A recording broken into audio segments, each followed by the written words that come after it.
Hello students. कल तो video डाल नहीं पाई थी मैं, और परसों क्वेश्चन नंबर 5 तक किया था। ठीक है, नेक्स्ट एग्जांपल है find the remainder in the division of 2 की पावर 20 बाय 7। देखो, ये कह रहा है कि 2 की पावर 20 का जब 7 से डिवाइड करोगे तो रिमाइंडर क्या बचेगा। ठीक है, फर्स्ट ऑफ ऑल ऐसे नहीं करना है कि 2 की पावर 20 को 2 बार 2 लिख के 20 बार और मल्टीप्लाई कर दो और फिर 7 से डिवाइड कर दो। ऐसा नहीं करना है। यहाँ पे मेथड है, देखिए हमें कॉन्ग्रुएंस की हेल्प से करना है। कैसे करना है? सबसे फर्स्ट हमें 2 की पावर 20 तक जाने के लिए सबसे पहले तो ये देखना है कि 2 की कितनी मिनिमम पावर अंडर मॉडुलो 7 1 बनती है।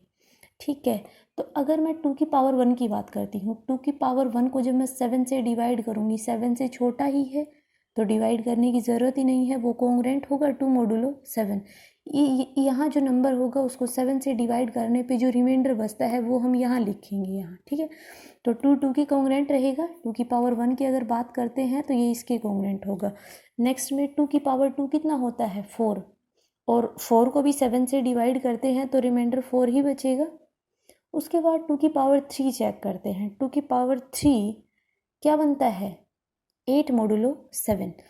अब देखो 8 मॉडुलो 7 तो बन गया, लेकिन यहाँ जो ये क्वांटिटी है ये जो मॉडुलो m है तो m से छोटी होनी चाहिए। मॉडुलो 7 है तो 7 से छोटी होनी चाहिए। 2 की पावर 3 तो 8 बन गया, लेकिन 8 को अंडर मॉडुलो 7 जब डिवाइड करते हैं तो रिमाइंडर कितना बचेगा। उस रिमाइंडर को हम 8 की जगह 1 लिख सकते हैं। इसका मतलब है 8 और 1 अंडर मॉडुलो 7 कॉन्ग्रुएंट हैं।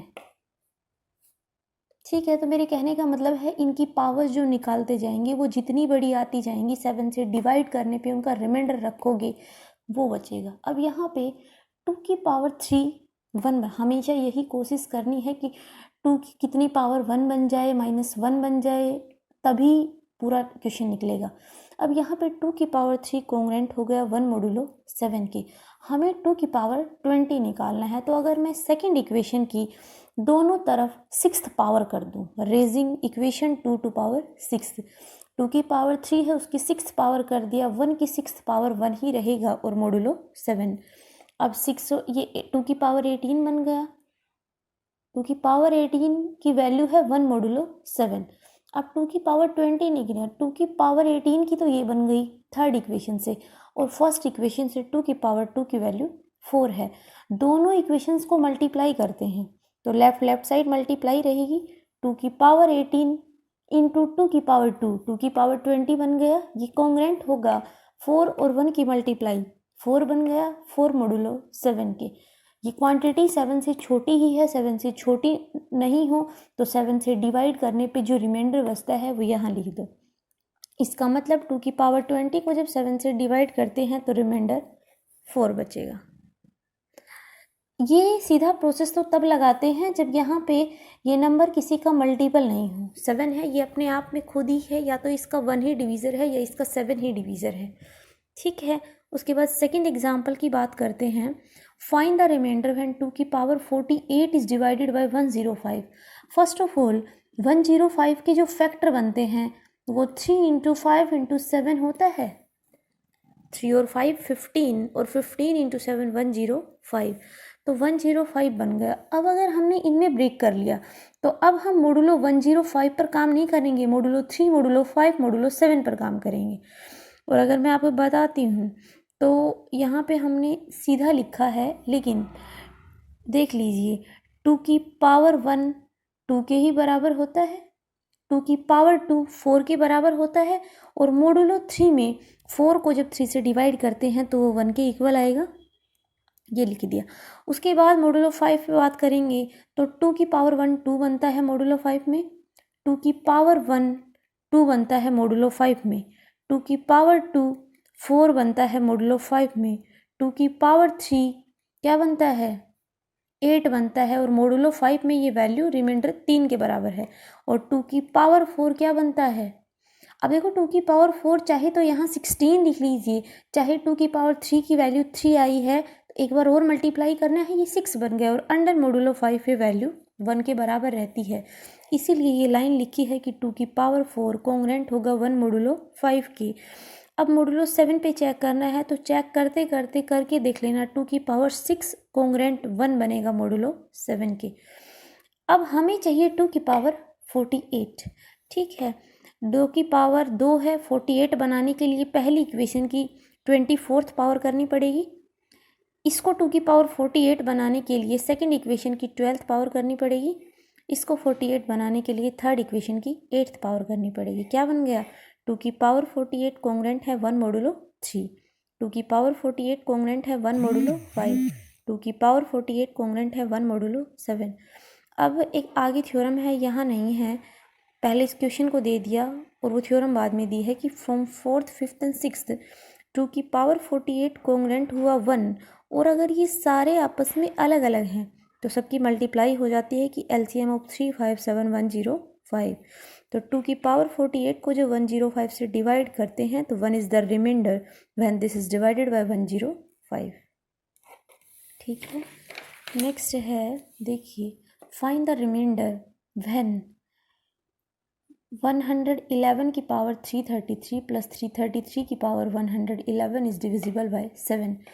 इस पहले तो इसको निकालते हैं अंडर मोडुलो 7, इसकी वैल्यू क्या है, उसके बाद अंडर मोडुलो 7 इसकी वैल्यू क्या है। अगर 111 की बात करते हैं तो मोडुलो 7 से जब इसको डिवाइड करते हो तो रिमाइंडर 6 बचेगा, तो इसकी कॉन्ग्रेंट बन गया। एक बात और है, देखो नेगेटिव की जो टर्म लेता है, अगर मोडुलो m पे बात करता है, ठीक है, और ये वैल्यू m से छोटी हो, मान लो a वैल्यू हो, a और a माइनस m हमेशा बराबर होते हैं मॉडुलस में। आप इतना याद रख लीजिए, इतना ही काम का है आपका। ये क्यों करता है?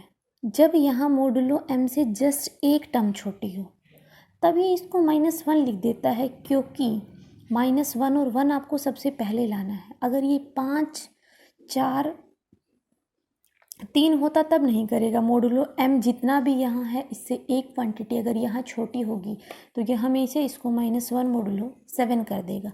अब 111 की वैल्यू मोडुलो 7 में -1 है और हमें इसकी 333 पावर चाहिए, तो दोनों तरफ 333 पावर कर दीजिए, तो -1 की 330 पावर मोडुलो 7, इसकी ओड पावर -1 बनेगी। इसका मतलब है ये क्वांटिटी -1 मोडुलो 7 में है, इसको इक्वेशन मार्क कर दिया। नेक्स्ट है 333 की मिनिमम पावर चेक करेंगे पहले। 333 को 7 से डिवाइड करते हैं तो रिमाइंडर 4 बचेगा। 333 की 2 पावर करोगे 16 मोडुलो 7 बनेगा, जो इन्होंने लिख नहीं रखा कि 333 की सेकंड पावर। देखो इसकी मल्टीप्लाई मत कर लग जाना, अगर ये 4 के बराबर है इसका स्क्वायर करने का मतलब है इसका स्क्वायर कर दो, 16 मोडुलो 7 और 7 से डिवाइड करते हो तो ये वैल्यू 2 के कॉन्ग्रेंट होगी। यहाँ भी 1 नहीं आया। नेक्स्ट है इसकी पावर 3 करते हो तो इसकी पावर कर लीजिए 4 की पावर 3 मोडुलो 7, ये 64 बनेगा। 7 से डिवाइड करने पे रिमाइंडर 1 बचता है, तो ये 1 मोडुलो 7 बन गया। अब 333 की सबसे मिनिमम तीसरी पावर होगी जो अंडर मोडुलो 7 1 बनेगी। इसकी पावर 1 1 1 करनी है, इसकी 37th पावर रेज कर दो तो 1 की पावर 37 1 बनेगा। ये इक्वेशन 4 बन गई। दूसरी और चौथी इक्वेशन से क्या बोल सकते हो, दोनों को जोड़ दीजिए। 1 की पावर 333 प्लस 3 की पावर 1 कॉन्ग्रेंट टू, इधर -1 है इधर 1 है, दोनों जुड़ के 0 मोडुलो 7। इसका मतलब है इस क्वांटिटी को जब 7 से डिवाइड करते हैं तो इसका रिमाइंडर 0 बचेगा। ठीक है, इसके बाद नेक्स्ट क्वेश्चन है, find the remainder obtained on dividing 3 की पावर 181 बाय 17 कि 3 की पावर 181 17 बन जाए।